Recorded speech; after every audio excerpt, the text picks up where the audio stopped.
አንድን ወንድ በእውነት አደገኛ የሚያደርገው ምንድነው?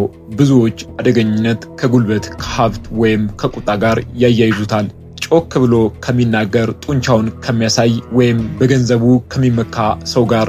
ነገር ግን እውነታው ከዚህ ፈጽሞ የተለየ ነው። በህይወት ልታገኘው የምትችለው እጅግ በጣም አደገኛ ወንድ እርሱ አይደለም። እውነተኛው አደገኛ ወንድ በህይወት ፈተናዎች ሙሉ በሙሉ የተሰበረ፣ ነገር ግን ራሱን በድቅድቅ ዝምታ ውስጥ ማንም ሳያውና ሳይረዳው ለብቻው ዳግም የገነባው ወንድ ነው። ይህ ቪዲዮ ተራ የማነቃቂያ ንግግር አይደለም። በርታ፣ ሁሉም ያልፋል የሚል የውሸት ማጽናኛም አይደለም። ይህ ቪዲዮ የዘመናችን ወንዶች በዝምታ ስለሚሸከሙት ጥልቅ ሰቆቃ፣ ብቸኝነትና ከባድ የስነ ልቦና መገንባት ሂደት የሚያሳይ እውነተኛ ማሳያ ነው። ቤተሰብን ስታጣ፣ የለፋበትን ቤትን ስታጣ፣ አልፎ ተርፎ እኔ ማን ነኝ ብሎ እስከ መጠየቅ ድረስ ማንነትን ስታጣ በውስጥህ የሚፈጠረው ነገር ቀላል አይደለም። ዓለም ምንም እንዳልተፈጠረ ጉዞዋን ስትቀጥል፣ አንተ ግን በውስጥ የፈረሰውን ዓለምን በዝምታ ትሸከማለህ። አንድ ወንድ ቀጣይነት ያለው ስነ ልቦናዊ ጉዳይ ክሮኒክ ሳይኮሎጂካል ትራውማ ሲገጥመው ችግሩ በአእምሮ ውስጥ ብቻ አይቀርም፣ መላው ሰውነቱ የጦርነት ቀጠና ይሆናል። በዚህ የብቸኝነትና የኪሳራ ጊዜ ውስጥ ሰውነትህ ከፍተኛ የሆነ የኮርቲሶል ሆርሞን ያመነጫል። ኮርቲሶል የጭንቀት ሆርሞን ነው። ይህ ሆርሞን ለረጅም ጊዜ በሰውነት ውስጥ ሲቆይ እንደ መርዝ የውስጥ አካላትን ማቃጠል ይጀምራል። እንቅልፍ ይነሳሃል፣ የምግብ ፍላጎት ይጠፋል፣ ጡንቻዎች ይዝላሉ። በአካል ላይ የማይታይ ነገር ግን ቀስ በቀስ የሚፈጭ ሸክም ትሸከማለህ። በተመሳሳይ ጊዜ የወንድ መገለጫ የሆነው የቴስቴስትሮን መጠንህ በአስገራሚ ሁኔታ ያሽቆለቁላል። የመኖር ጉልበትህ፣ የትግል መንፈስህ እና በራስ መተማመንህ አብረው ይወርዳል። ይህ የሳይንስ እውነታ ነው። ማንም ሳይረዳህ፣ ማንም ሳያይ በውስጥ ከፍተኛ የሆነ ባዮሎጂያዊና ስነ ልቦናዊ ውድመት እየተካሄደ ነው። ነገር ግን ህብረተሰቡ ይህንን አያይም። ማህበረሰቡ ወንዶች ዝም ብለው እንዲሸከሙት ይፈልጋል። ታለቅሳለህ፣ ግን በውስጥህ ትደክማለህ። ግን ጠዋት ስትነሳ ምንም እንዳልተፈጠረ ወደ ስራ ትሄዳለህ። ይህ የሚያሳየው ውስጠ ህዋስህን የሚፈጭ የሐዘን ወፍጮ ግራይንዲንግ ግሪፍ ብዙዎችን ያጠፋል፣ ጥቂቶችን ግን እንደገና ይፈጥራል። አብዛኛው ሰው ሲሰበር እርዳታ ይፈልጋል። የሚጮህበት፣ የሚያለቅስበት ትከሻ ይፈልጋል። ነገር ግን ሙሉ በሙሉ ያጣ ወንድ ዓለም ለእርሱ ጀርባዋን እንደሰጠች ይገነዘባል። ማንም ሊያድነው እንደማይመጣ በተግባር ያያል። ቤተሰብን ስታጣ፣ የገነባውን ህይወት ስታጣ፣ ጓደኛ ሲርቅህ፣ በዚያ ድቅድቅ ጨለማ ውስጥ አንድ እርምጃ ብቻ ይቀርሃል። ወይ ከነጭራሹ ጠፍተ መቅረት ወይም ራስን ከዜሮ በዝምታ መገንባት። የመረጥከው ዝምታን ነው። ይህ ዝምታ ተራ ዝምታ አይደለም። ራስን የማዳመጥ ቁስልን ለብቻ የማከምና ማንነትን የማፍረስና ዳግም የመስራት ዝምታ ነው። በብቸኝነት ውስጥ የሆነ ያንን የጭንቀት ኮርቲሶል ወደ ጥንካሬ ትቀይረዋለህ። ራስን ከማንም ጋር አታወዳድርም፣ ከማንም አትጠብቅም። ምክንያቱም የሰዎች ቃል ኪዳን ምን ያህል በቀላሉ እንደሚፈርስ አይተሃል። በዚህ የብቸኝነት ጊዜ ውስጥ የሚፈጠር ወንድ የሰው ልጅ ሊደርስበት የሚችለውን የመጨረሻውን የስቃይ ጥግ አይቶታል። ከዚህ በኋላ የሚፈራው ነገር የለም። እናም የሚፈራው ነገር የሌለው ሰው በማይታመን ሁኔታ አደገኛ ነው። በዝምታ የተገነባ ወንድ ለምን አደገኛ ይሆናል? ምክንያቱም አሁን እሱ የሚንቀሳቀሰው በስሜት አይደለም። አንተን ለማስደሰት ብሎ አይኖርም። በሌሎች ሰዎች አስተያየትና ጭብጨባ አይመራም። እሱ የራሱን ገሃነም አልፎ የመጣ ሰው ነው።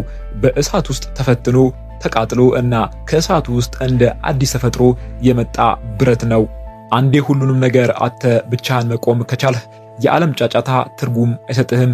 ይህ ወንድ አይጮህም፣ ነገር ግን ዝምታው ራሱ ያስፈራል። ይህ ወንድ ጉልበቱን አያባክንም፣ ነገር ግን ሲንቀሳቀስ ዓላማው የተሳለ ነው። ከውድቀቱ፣ ከሐዘኑ፣ ከጠፋው ማንነቱ ላይ አዲስ ስነ ልቦናዊ መዋቅር ሳይኮሎጂካል ፍሬምወርክ ገንብቷል።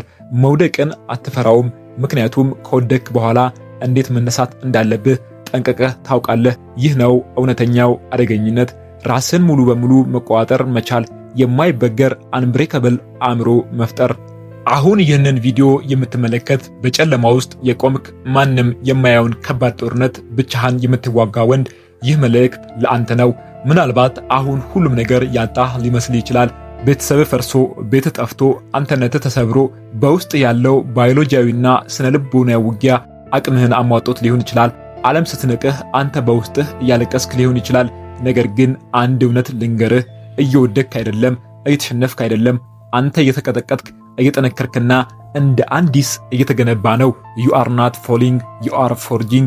ይህ ህመምህ፣ ይህ ብቸኝነትህ፣ ይህ ማንም የማይረዳው ዝምታህ ነገ ለምትሆነው የማይበገር ማንነትህ መገንቢያ ግብዓቶች ናቸው። የገጠመ ስቃይ ሊያጠፋህ መጥቶ ሊሆን ይችላል። ነገር ግን አሁን አንተ ሊያጠፋህ የመጣውን ያንኑ ስቃይ የራስን መሳሪያ አድርገኸዋል። በዝምታ ቀጠል። ፈውስህን በብቸኝነት ውስጥ አገኝ። ስትወጣ ማንም ሊያቆመ የማይችል በራስህ የምትቆም እውነተኛው አደገኛ ወንድ ሆነ ትወጣለህ። ጉዞህን ቀጥል። ይህ የምነግር በሳይንስ መጽሐፍ ላይ ብቻ ያለ ንድፈ ሐሳብ አይደለም። በገሃዱ ዓለም በየቀኑ በወንዶች ላይ የሚፈጸም እውነት እንጂ። የዝምታን ኃይል ለመረዳት እነዚህን ሁለት እውነተኛ ታሪኮች እንመልከት። ታሪክ 1 የአርክቴክቱ ዝምታ The Silence Empire። አንድ እጅግ የተዋጣለት አርክቴክትና የድርጅት ባለቤት ነበር። ባልታሰበ ሁኔታ ለዓመታት ያመነው የንግድ አጋሩ በማጭበርበር ድርጅቱን ከእጁ ነጠቀው። ልክ በዚያው ዓመት ሚስቱ ባዶ እጅህን ቀርታል ብላ ጥላው ሄደች። ጓደኞቹ ሸሹት። በአንዴ በከተማ ውስጥ ትልቅ ከበሬታ የነበረው ሰው ሜዳ ላይ ቀረ። ማንኛውም ተራ ሰው ቢሆን ኖሮ ይጮሃል፣ ይከሳል፣ በማህበራዊ ሚዲያ ላይ ብሶቱን ያሰማል፣ ወይንም ደግሞ ራሱን ያጠፋ ነበር። እሱ ግን ይህንን አላደረገም። በፍጹም ዝምታ ውስጥ ገባ። ስልኩን ዘጋ። ከከተማው ጠፋ። ለ5 ዓመታት ያህል ማንም የት እንዳለ አያውቅም ነበር። በእነዚያ 5 የብቸኝነት ዓመታት ውስጥ በቀን 16 ሰዓት ብቻውን ያሰላስልና ይሰራ ነበር። ቁስሉን ወደ ነዳጅነት ቀየረው። 5 ዓመት ሙሉ አእምሮውንና አካሉን እንደ ብረት ቀጠቀጠው። ከ5 ዓመት በኋላ በሀገሪቱ ውስጥ ትልቁን የኮንስትራክሽን ፕሮጀክት ለማሸነፍ አንድ የማይታወቅ አዲስ ድርጅት ጨረታውን አሸነፈ። የድሮ አጋሩ ድርጅት ተሸንፎ ከመድረክ ተባረረ። ያ አዲስ ድርጅት የማን እንደሆነ ታውቃለህ? የእርሱ ነበር። ኮንትራቱን ለመፈረም ወደ ስብሰባው ክፍል ሲገባ ሁሉም ደነገጠ። የተሰበረ ያረጀና የደከመ ሰው ለማየት የጠበቀው የድሮ አጋሩ ፊት ለፊት የቆመውን ግዙፍና በራስ መተማመን የተሞላ አዲስ ሰው ሲያይ በድንጋጤ ተዋጠ። አርክቴክቱ ፊርማውን አኖረ። የድሮ አጋሩን አይኑን በዝምታ ተመለከተውና አንዲትም ቃል ሳይናገር ክፍሉን ለቆ ወጣ። ይህ ነው አደገኝነት። አንዲትም ቃል ሳትናገር በስኬትና በዝምታ ብቻ ጠላትህ ማጥፋት። ወደ እውነተኛው አደገኝነት የምታደርገው ጉዞ የሚጀመረው የመንፈስ ምዕራፍ The Ghost Phase ውስጥ ስትገባ ነው።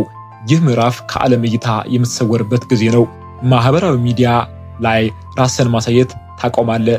ከሰዎች ጋር መከራከር ታቆማለህ። ስትጎዳ ተጎዳሁ ብለህ መናገር ትተዋለህ። ሰዎች እንደጠፋ፣ እንደተሸነፍክ ወይም እንዳበቃልህ ያስባሉ። በእነርሱ እይታ አንተ ታሪክ ሆነሃል።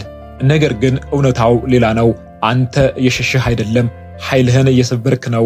ጉልበትህን ሰዎች ከማሳመን የሌሎችን ጭብጨባ ከመፈለግ ታላቅቀውና ወደ ውስጥ ትመለሳለህ።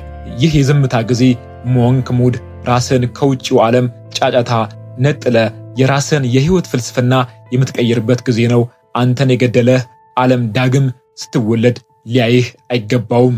የሚገርመው ሳይንሳዊ እውነታ ይህ የብቸኝነት ትግልህ በስነ ልቦና ብቻ የተወሰነ አለመሆኑ ነው።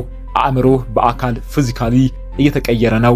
በከፍተኛ ስቃይና ብቸኝነት ውስጥ ስታልፍ አእምሮህ የኒውሮፕላስቲሲቲ ወይም ዳግም ራስን የመገንባት ሂደት ውስጥ ይገባል። የድሮ ሰዎችን የሚፈራው ለሌሎች አስተያየት የሚጨነቀው የነርቭ መስመር ይሞታል። በእነሱ ምትክ አዲስ ጠንካራ ስሜቱን መቋጠር የሚችል የነርቭ ትስስር ይፈጥራል። የፍርሃት ማዕከል የሆነው አሚግደላ መጠን ሲቀንስ ውሳኔ ሰጪውና ምክንያታዊው የፊት ለፊት አእምሮ ፕሪፍሮንታል ኮርቴክስ ይበልጥ እየጠነከረ ይመጣል። ስለዚህ ይህ ወንድ አደገኛ የሆነው በምክንያት ነው። ስሜታዊ አይደለም፣ ፈሪ አይደለም። ምክንያቱም መፍራትና መደንገጥ የሚያስጨንቀው የድሮ አእምሮ ሞቷል። በሳይንሳዊ መንገድ አንተ አዲስ ሰው ሆነሃል። ታዋቂው የስነልቦና ባለሙያ ካርል ጁንግ እንዳለው እያንዳንዱ ሰው በውስጡ ጥላ ደሻዶ አለው። ይህ ጥላ የተደበቀው የጨለማውና አደገኛው የማንነታችን ክፍል ነው። አብዛኛው ሰው ይህንን የጨለማ ማንነቱን ይፈራዋል፣ ይደብቀዋል። ነገር ግን በብቸኝነት እቶን ውስጥ ያለፈና ራሱን ያገኘ ወንድ ከውስጥ አጋንንቶቹ ጋር ፊት ለፊት ተገናኝቷል። ይህ ወንድ የራሱን ጭካኔ፣ ቁጣና የጨለማ ጎን ጠንቅቆ ያውቃል። አጋንንቶቹን አልገደላቸውም፣ ነገር ግን አሰልጥኗቸዋል። ይህ ነው ትልቁ ምስጢር። እውነተኛው አደገኛ ወንድ መጉዳት የማይችል ደካማ ሰው አይደለም። መጉዳት የሚችል እጅግ በጣም አስፈሪ አቅም ያለው ነገር ግን ያንን አቅሙን ሙሉ በሙሉ ቁጥጥር ስር ያዋለ ነው። ሰይፉን መሳል የሚችል ነገር ግን በውስጥ አድርጎ በሰላም መራመድን የመረጠ ወንድ ነው። ዝምታው የደካማነት ሳይሆን ከጀርባው ያለውን አውዳሚ ኃይል የመቆጣጠር ምልክት ነው። ሁለተኛው ታሪክ የማይበገረው አባት the unbreakable father። ሁለተኛው ታሪክ ደግሞ ይበልጥ የስነ ልቦና ጥልቀት ያለው ነው። አንድ አባት በሚያስጠላ የፍቺ ሂደት ውስጥ ያልፋል። የቀድሞ ሚስቱ በህብረተሰቡ ፊት ስሙን አጠፋች፣ የሌለበትን ስም ሰጠችው እና ልጆቹን እንዳያይ ፍርድ ቤት ከለከለው። ማህበረሰቡ እንደ ጭራቅ አየው። ይህ ወንድ በውስጡ ፈረሰ። ሌሊት ብቻውን እያለቀሰ አሳለፈ። ነገር ግን አንድ ቀን ጠዋት ተነስቶ መስታወት ፊት ቆመና አንድ ውሳኔ ወሰነ። እኔ ማንም የሚጫወትብኝ ደካማ ሰው አይደለሁም አለ ለራሱ። ከዚህ ቀን ጀምሮ የመንፈስ ምዕራፍ ጎስት ፌስ ውስጥ ገባ። ስሜቱን ሙሉ በሙሉ ገደለው። ስቶይክ ዲታችመንት ጂም ውስጥ ገብቶ አካሉን ገነባ። ስነ ልቦናዊ መጽሐፍትን እያነበበ አእምሮውን አሰለጠነ። እሱን ለማናረድ በተለያየ መንገድ ስትሞክር እሱ ምንም ምላሽ አልሰጠም። ዜሮ ምላሽ። ከዓመታት በኋላ እውነታው ሲጋለጥና ማህበረሰቡ ሲረዳው ሁሉም ይቅርታ ሊጠይቀው መጣ። የቀድሞ ሚስቱ እያለቀሰች ልትመልሰው ሞከረች። እሱ ግን አልተቆጣም፣ አልተሳደበም። በቃ ምንም አልተሰማውም። በአይኖች ውስጥ የነበረው መረጋጋትና ርህራሄ የለሽ ዝምታ ከቁጣ የበለጠ ያስፈራ ነበር። ምክንያቱም እሷ በህይወቱ ውስጥ ምንም ቦታ እንደሌላት በተግባር አሳይቷታል። አንድ ሰው ሙሉ በሙሉ ተሰብሮ አንዳችም እርዳታ ሳይጠይቅ ራሱን ለብቻው ከገነባ ከእንግዲህ ያንን ሰው በምንም አይነት መንገድ ልታስፈራራው አትችልም። እሱ የመጨረሻውን ታች አይቶታል። እናም ከዚህ በኋላ የሚያስፈራው አንዳችም ምድራዊ ኃይል የለም። አሁን በዚያ እቶን ውስጥ ለምትገኝ ራስን በዝምታ እየገነባ ላለ ወንድ ይህንን የብቸኝነት ጊዜ እንዴት ማለፍ እንዳለብህ የሚያሳዩ 4 የብረት መገንቢያ ህጎች ሩልስ ኦፍ ፎርጂንግ አሉ። ህግ 1 ዝምታን እንደ የጦር መሳሪያ ተጠቀምበት። ዌፕናይዝ ዩር ሳይለንስ። ለምን እየተጎዳህ፣ ምን ያህል እየደከምክ ወይም ነገ ምን ለማድረግ እንዳሰብክ ለሰዎች ማስረዳት አቁም። ጉልበትን ሰዎች በማሳመን ላይ አታባክን። ዝምታ ከፍተኛ ጩኸት ይፍጠር። እውነተኛ ፈውስና ኃይል የሚመነጨው ከራስ ጋር ከምታደርገው ጸጥ ያለ ንግግር ብቻ ነው። ህግ 2 አካላዊ ስቃይን ምረጥ። ኢምብሬስ ፊዚካል ፎርጂንግ። ያንን የውስጥን ኮርቲሶል ለማቃጠልና የሞተውን ቴስቴስትሮን ለመቀስቀስ አካልህን ማድከም ግድ ነው። ከባድ ብረቶችን አንሳ፣ ሩጥ፣ ላብህን አፍስስ። አእምሮህ በጭንቀት ሲዝል ጠንካራ አካላዊ እንቅስቃሴ ያንን ጭንቀት ወደ ነዳጅነት ይቀይረዋል። ህግ 3 ስሜታዊ መነጠልን ተለማመድ። ስሜቶችህ ይመጣሉ፣ ይሄዳሉ። ሐዘን፣ ቁጣና ብቸኝነት ሲሰማ አትሽሻቸው፣ ነገር ግን በውስጣቸው አትስጠም። ስሜትህን እንደ ውጭ ታዛቢ ሆነ ተመልከተው እንጂ ውሳኔህን እንዲቋጠር አትፍቀድ። አንተ የስሜት ባሪያ ሳትሆን የስሜት ጌታ ነህ። ህግ 4 ትኩረትህን አጥብብ። ራዲካል ፎከስ። ይህ ራስን የምትገነባበት ጊዜ ማህበራዊ ሚዲያ ላይ ጊዜ የምታሳልፍበት ወይም ጊዜያዊ ደስታ ቺፕ ዶፓሚን የምታሳደድበት ጊዜ አይደለም። መርዛማ የሆኑ ሰዎችንና ልማዶችን ከህይወት ጠርገ አውጣ። ሙሉ ትኩረትን አዲሱን ማንነት ላይ ብቻ ሰብስብ። አሁን በጨለማ ውስጥ ቆመ ማንም የማየውን ጦርነት ብቻህን እየተዋጋህ ያለ ወንድ ይህን እውነት አስታውስ። እየወደቅክ አይደለም፣ የተሸነፍክም አይደለም። ራስን በእሳት ውስጥ እንደ አዲስ እየቀጠቀጥክና እየገነባ ነው። you are not falling, you are forging። ይህ ቪዲዮ የህይወትን ትግል እንደሚወክል ካመንክና የውስጥን ስሜት ከነካው ላይክ በማድረግ ይህ መልእክት በዝምታ ለሚሰቃዩ ሌሎች ጠንካራ ወንዶች እንዲደርስ አድርግ። ይህንን መሰል ጥልቅ ስነ ልቦናዊና እውነተኛ የህይወት ታሪኮች ወደፊትም ለማግኘት ቻናሉን ሰብስክራይብ ማድረግ አትርሳ። ሐሳብን፣ የገጠመን ትግልና ያገኘውን ድል ከታች በኮሜንት ላይ አጋራን። አንብበን እንማርበታለን። በዝምታ ቀጥል። ፈውስን በብቸኝነት ውስጥ አገኝ። በሌላ ቪዲዮ እስከምንገናኝ ጠንክር።